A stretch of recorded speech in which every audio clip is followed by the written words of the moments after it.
जो सोमनाथ भगवान को देख लेता है, उनका दर्शन कर लेता है, वह सब पापों से मुक्त हो जाता है। 12 ज्योतिर्लिंगों की कथा सुने, जिनमें प्रथम है सोमनाथ ज्योतिर्लिंग। ज्योतिषां चैव लिंगानां माहात्म्यं कथयाधुना उत्पत्तिं च तथा तेषां ब्रूहि सर्वं यथा श्रुतम्। शौनकादि ऋषि कहते हैं, हे सूत जी महाराज, अब आप कृपा करके हमें ज्योतिर्लिंगों की कथा सुनाइए। हमने सुना है कि भगवान शिव के ज्योतिर्लिंगों के श्रवण मात्र से जीव सब पापों से मुक्त हो जाता है, तो आप कृपा करके हमें 12 ज्योतिर्लिंगों का वर्णन सुनाइए। सूत जी महाराज कहते हैं, ध्यान पूर्वक सुनिए। यदि विस्तार से वर्णन किया जाए तब तो सैकड़ों वर्षों में भी 12 ज्योतिर्लिंगों के महात्मा को नहीं कहा जा सकता है, किंतु हम लोग संक्षेप में श्रवण करेंगे। 12 ज्योतिर्लिंग भोग और मोक्ष को देने वाले हैं, समस्त कामनाओं को पूर्ण करने वाले हैं। उन 12 ज्योतिर्लिंगों में प्रथम है श्री सोमनाथ ज्योतिर्लिंग। बोले सोमेश्वर महादेव की। कथा है, दक्ष ने अपनी 27 कन्याओं का विवाह चंद्रमा के साथ में किया। चंद्रदेव अपनी सभी पत्नियों में सबसे ज्यादा प्रेम रोहिणी जी को करते थे, और बाकी जो उनकी पत्नियां थी उनसे वे कम प्रेम करते थे। तो उनकी बहनों को जो है सौतिया डाह हुआ, अपने पिता के पास आई और आकर के उन्होंने कहा कि आपको दामाद तो ठीक नहीं मिले। दक्ष ने कहा, क्या हुआ?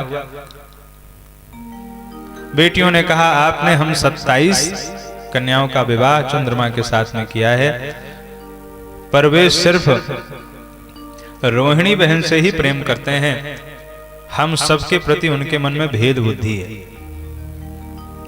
दक्ष चंद्रमा के पास गए और दक्ष ने उनको समझाया। दक्ष ने कहा, देखो चंद्रमा, विमल कुल में तुम्हारा जन्म हुआ है, विमले च कुले त्वम ही समुत्पन्नः कलानिधे। विमल कुल में तुम्हारा जन्म हुआ है, तुम्हारा ये जो व्यवहार है ये ठीक नहीं है। विषम व्यवहार क्यों करते हो? सभी पत्नियों से समान प्रेम करो।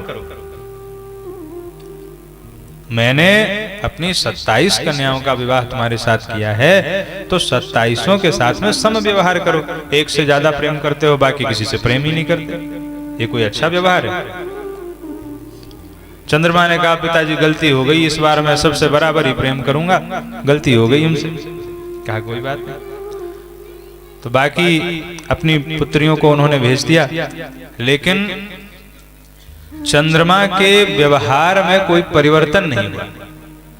चंद्रमा फिर वही भेदभाव करने लगे कि एक से ज्यादा प्रेम करते थे, बाकियों को प्रेम नहीं करते थे। तब बेटियों ने आके फिर दक्ष को बताया कि पिताजी, उनके व्यवहार में कोई परिवर्तन ही नहीं हुआ। दक्ष को क्रोध आ गया सुनकर, और दक्ष ने चंद्रमा के पास जाकर के कहा कि हे चंद्रमा, मैंने तुमसे बहुत प्रार्थना करी, तुमने हमारी बात नहीं मानी, जाओ अब हम तुम्हें श्राप देते हैं। न मानितं त्वया यस्मात् तस्मात् त्वं च क्षयी भव। जाओ हम तुमको श्राप देते हैं, तुम क्षय रोग से ग्रस्त हो जाओ, तुम्हारा पूरा शरीर गलने लगे और तुम देखने योग्य ही न रह जाओ। हे भगवान, अब चंद्रमा को ऐसा श्राप मिल गया, उनको क्षय रोग हो गया।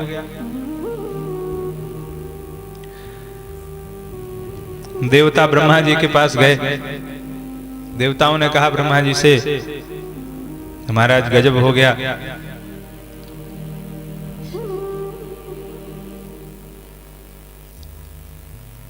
चंद्रमा को क्षय रोग हो गया, अब वो देखने योग्य नहीं रह गए, क्या होगा?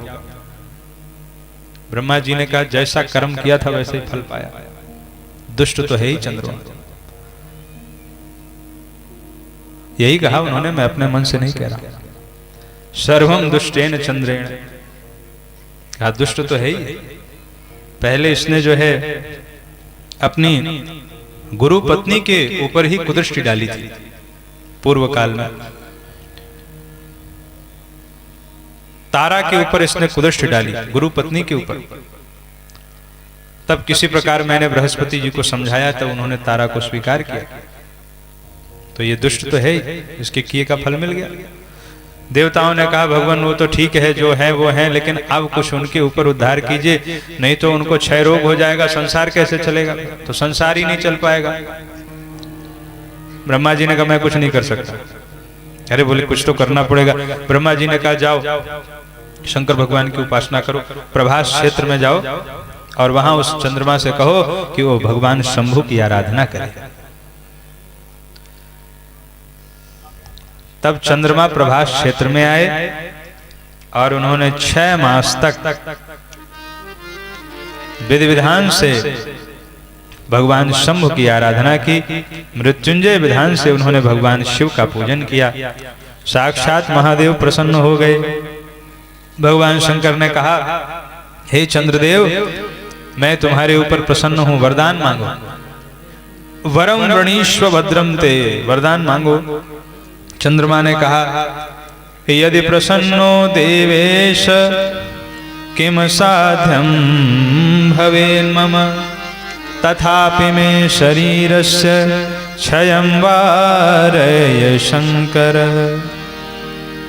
यदि आप प्रसन्न हैं हमारे ऊपर तो हमारा क्षय रोग ठीक हो जाए।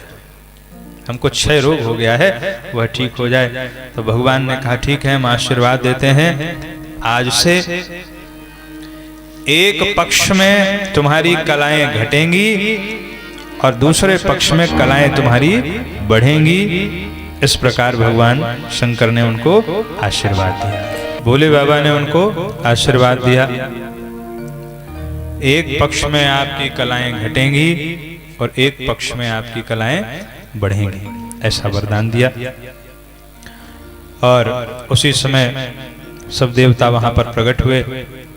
उन्होंने भगवान शिव को प्रणाम किया और कहा कि आज से भगवान यहाँ पर सोमेश्वर के नाम से विराजमान रहेंगे। वहीं पर देवताओं ने चंद्रकुंड की स्थापना करी। चंद्रकुंड है वहां पर। उस चंद्रकुंड की विशेषता यह है, कोई व्यक्ति अगर 6 महीने तक लगातार उसमें स्नान कर ले तो उसका क्षय रोग हो तो क्षय रोग भी उसका समाप्त हो जाता है। ते सर्वे च क्षयं यान्ति खण्डमासम स्नान मात्रतः। 6 महीने स्नान करे चंद्रकुंड में, उसका क्षय रोग भी दूर हो जाता है। चंद्रकुंड वहीं सोमेश्वर महादेव वहीं पर स्थित है। देवताओं ने स्थापना करी है और वहां पर शिव जी और ब्रह्मा जी का मिश्रित वास माना जाता है। चंद्रकुंड में भगवान शिव का भी वास है और ब्रह्मा जी का भी वास है। तो भगवान शंकर सोमेश्वर इस नाम से विख्यात हुए। यह प्रथम ज्योतिर्लिंग है। सोमलिंगम नरो दृष्ट्वा सर्व पापात् प्रमुच्यते। जो सोमनाथ भगवान को देख लेता है, उनका दर्शन कर लेता है, वह सब पापों से मुक्त हो जाता है।